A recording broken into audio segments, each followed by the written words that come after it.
hablar un poquitico más de mí. Por cierto, si no me conocen, mi nombre es Dianeris Márquez, vivo en Cuba y soy mamá de 2 niños pequeños. Por eso ya les estoy dando la bienvenida a este nuevo video. Bueno, ¿de qué trata este video? Muy sencillamente, como bien les decía, trata acerca de mí. Quisiera compartir con ustedes cómo fue mi experiencia, en particular dando a luz en Cuba, es decir, cómo fue parir o dar a luz a mis hijos estando en Cuba.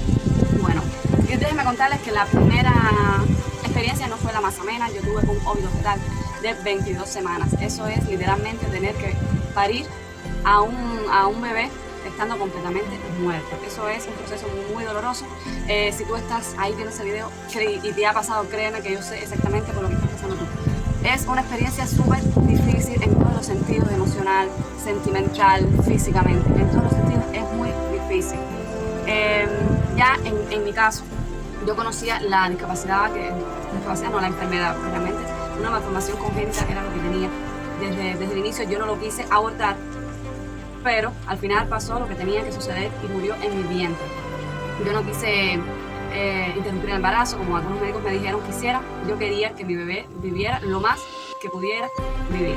Bueno, todo fue hasta las 22 semanas donde me da la noticia de que mi bebé había fallecido. Entonces ahí comienza ese proceso de inducción del parto, que eso es, vaya, es como que tiran con todas para poder hacer que ese bebé sea expulsado de mi cuerpo. Mi organismo no estaba preparado, que era lo que me decían muchísimos médicos cuando me veían con esos dolores tan intensos. No estaba preparado, era mi primer embarazo, eran solo 22 semanas, es decir, que ese útero no estaba preparado para eso. Y entonces recuerdo que me pusieron un suero, me pusieron también una tableta debajo de la lengua, me pusieron también por el útero. Era como que estaban tirando con cosas. Ahora, era un proceso que tenía que durar 72 horas. Y antes de las 72 horas yo no respondía a decir expulsar al bebé, ahí entonces es que procedían tal vez a hacer una operación y a sacar el feto ya fallecido. En mi caso fue un viernes a la 1 del día, o sea, a la 1 de la tarde. A partir de la 1 me hicieron todo este proceso. A las 3 de la tarde yo aún no sufría ningún tipo de dolor. Pero cuando comenzó el dolor, no se detuvo hasta que no lo expulsé. Y eso fue el domingo en la mañana. Es decir, estuve 42 horas exactamente, porque fue el domingo a las 8 de la mañana o algo así, que era ya como que el cambio de turno del médico. Y fue ahí donde expulsado. No sé si en otros países sea así. No sé si desde el inicio ya vayan a operar y sacar el feto, o si incluso demorará más tiempo. No sé, me gustaría que pusieran en los comentarios cuál es la experiencia o tal vez el conocimiento que puedan tener de cómo es que se hace eso en sus países. Bueno, en mi segunda experiencia ya ahí sí vino una niña viva, que es la que ustedes ven en todos mis videos. Vean como trueno. Pero que va a ser el bueno, ahí comenzó ya un proceso que no es tan difícil. Es y no es difícil. Es que uno siempre tiene que buscar el lado positivo para poder rebasar las cosas negativas, ¿verdad? Bueno, en el caso de mi niña, ella venía, yo tuve que hacer en el embarazo mucho reposo porque venía como que bajita de peso. Al final nació con 6,9 libras, pero tenía 40 semanas y todavía no se me presentaba el parto. Es decir, ya a las 40 semanas con 5 días me comienza a inducir el parto. A las 10 de la mañana me ponen una tableta, no sé exactamente cuál es, me ponen una tableta en el útero para que el útero empezara a andar. Discúlpenme si uso tal vez palabras o expresiones no adecuadas, es que no soy médico, entonces me trato de expresar lo mejor posible. Entonces, eso fue a las 10 de la mañana, en la sala de inducción en el hospital. Ya a las 3 de la tarde, cuando esta sala cierra, me pasa para donde está el equipo de guardia atendiendo a las mujeres que ya están en el proceso de parto, ya ahí directo. Aún así, yo no estaba lista para dar a luz. No tenía dolores, no tenía nada.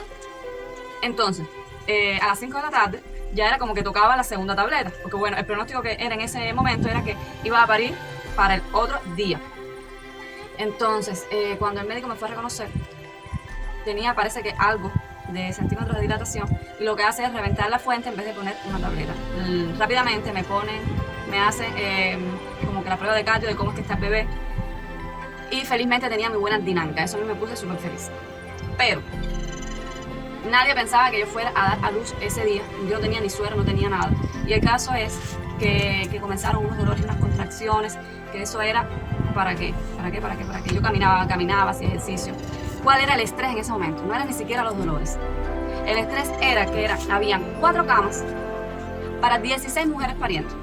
Estábamos así en el salón. el estrés es como que hace que los dolores sean más intensos. Aún así, yo lo que hacía era aprovechar. Las mujeres lo que querían era estar acostadas, yo lo que quería era estar parada caminando para hacer ejercicio y poder dar a luz a mi bebé lo antes posible. Y efectivamente así fue. A las 8:30 de la noche me venían como que pujos de esos incontrolables. La que es mamá de parto normal tienen que saber cómo es. No los ponen epidural, ese medicamento que tal vez para parir sin dolor, solamente contracciones o pujos, pero sin dolor. No, nosotros no. Nosotros sabemos lo que realmente es un dolor de parto.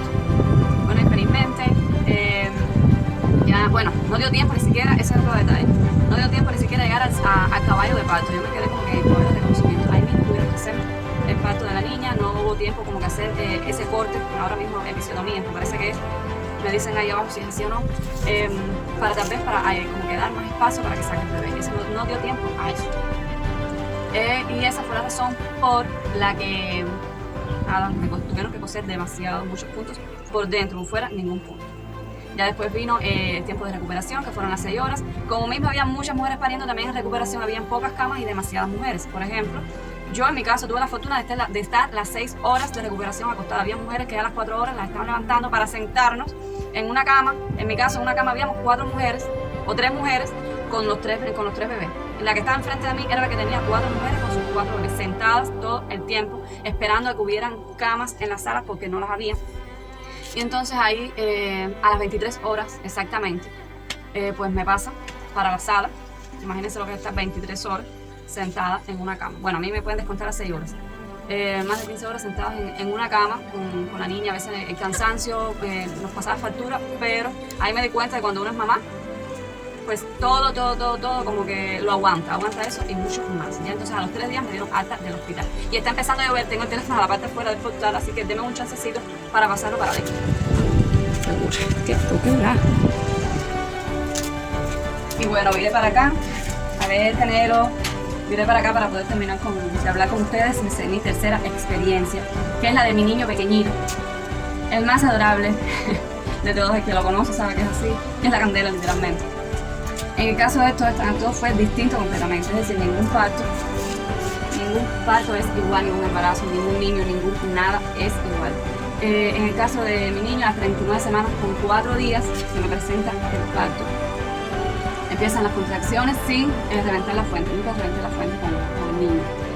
Estaba ingresada en el hospital, en el materno que está cerca del hospital, y entonces a las 7 de la mañana me llevan hacia el hospital. Todo comenzó a las 5 de la mañana, a las 7 me llevan al hospital. Y a las 8 yo no podía más literalmente. Y bueno, en esos días había pasado un ciclón y estaba Piñares, en Río Vivo, y Pinar del Río, que es donde se encuentra el hospital, sin ningún tipo de carro, sin ningún tipo de circulación, porque todas las vías estaban comprometidas. Entonces prácticamente di a luz sola, solamente con los médicos que estaban allí. Todas mis cosas, mis bultos, como dice buen cubano, se quedaron en la parte de la recepción del hospital, esperando que llegara algún familiar.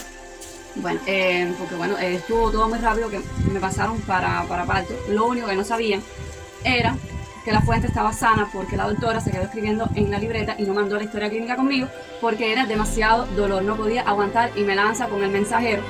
Y entonces el mensajero como que no se supo expresar y le dijo al médico que yo estaba completa, o sea, que ya yo estaba lista para parir, cuando no era así, porque no se me había reventado la fuente, no era porque no tuviera los centímetros de dilatación, ya estaba lista por ese lado, pero todavía faltaba la bolsa que había que reventar.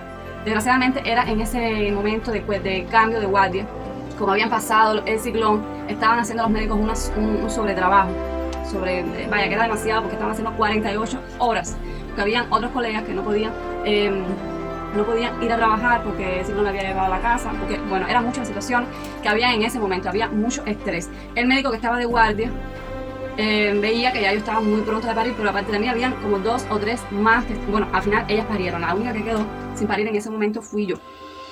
Entonces viene otra doctora y él le dice que me revisara, que me reconociera, que todavía faltaba yo.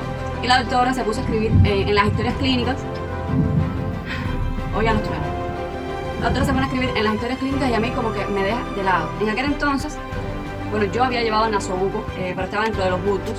Y entonces no pude, como se me presentó el parto de pronto, dejé el nasobuco. Imagínense, yo sola, pariendo, con todos los bultos, no tenía nadie que me ayudara y estaba sin nasobuco. Ella lo único que vio era que yo estaba sin nasobuco.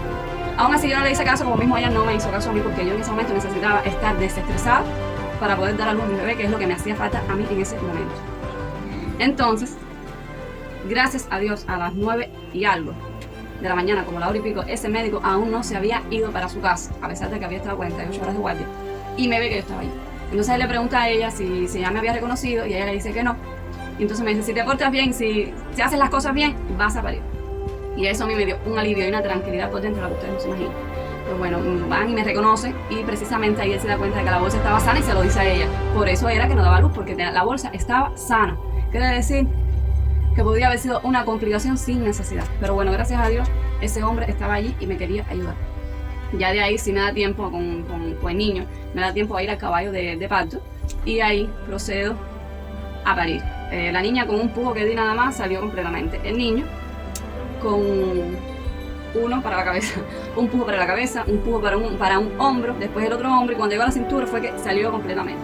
Pero bueno, todo salió bien. Pesó 8.5 libras, todo un muchacho. Bueno, ya ahí todo salió bien, no hubo que hacerme el corte en ese momento de la episiotomía, vuelvo y repito, no se acuerdo bien si esa es la palabra correcta, y hubo que darme solamente 3 puntos. Ya de ahí me llevan a recuperación, y gracias a Dios, yo que tenía el temor de que volviera a suceder lo mismo, de estar tantas horas, gracias a Dios ahí solamente tuve que estar las 6 horas de recuperación. Había, por suerte, camas en la sala, y entonces me trasladaron a mí y a otro muchacho que parió después de mí a las 6 horas. Porque después escuché a todas las que vinieron detrás que estuvieron igual 23, 24 horas en recuperación, así que me fui en el último tren. Y bueno, la historia del embarazo es otra, la historia de esas primeras consultas del primer año de vida es otra. El caso es que mis niños salieron súper bien. Bueno, ahora que mencioné eso, el niño cuando salió solamente se orilló. Ni siquiera mi mamá, que llegó cuando ya estaba en recuperación, al hospital, esa parí sola. Ella llegó al hospital cuando yo pude llamarla por teléfono, y ella estaba llegando, recogiendo en ese momento los bultos en la recepción, la bebé, la ropa, los maletines, ahí en la recepción. Y nada, pues ella no vio lo que tenía el niño en el ojito, tenía como un puntico de sangre, una bolsita de sangre, como aquel que hizo mucha fuerza. Gracias a Dios no hubo ningún tipo de mal, no, nada. El niño está súper bien, quedó súper bien, igual que la niña. Todo muy distinto uno del otro. Nada. Pónganme en los comentarios si les gustó este video, si quieren que les hable más de cuál fue el desarrollo de los niños, que ya les digo fue totalmente distinto uno del otro. Las preocupaciones de uno no fueron las preocupaciones del otro. Pero bueno, a mí me encanta compartir con ustedes mi experiencia viviendo en Cuba, ya que saben que a pesar de lo difícil que es la situación, que tienes que tener a alguien literal, y no lo critico, pero sí duele ver que a veces no tienes a alguien que te ayude, que te apoye. Aunque bueno, yo he tenido a mi alrededor personas maravillosas que me han ayudado muchísimo y me siguen ayudando hasta el día de hoy. Pero desgraciadamente en un hospital tienes que tener a alguien que te guíe de la mano, porque las consecuencias pueden ser nefastas. Porque no hay condiciones, por todo lo que pueda pasar, por todo lo que pueda pasar. No es una crítica, solamente que sepan la situación que estamos viviendo. Y nada, yo súper contenta, súper feliz. Espero que les haya gustado el contenido, espero que se suscriban, que compartan, que den like, que comenten. Y bueno, me encanta estar aquí con ustedes. Y besitos y hasta un nuevo video.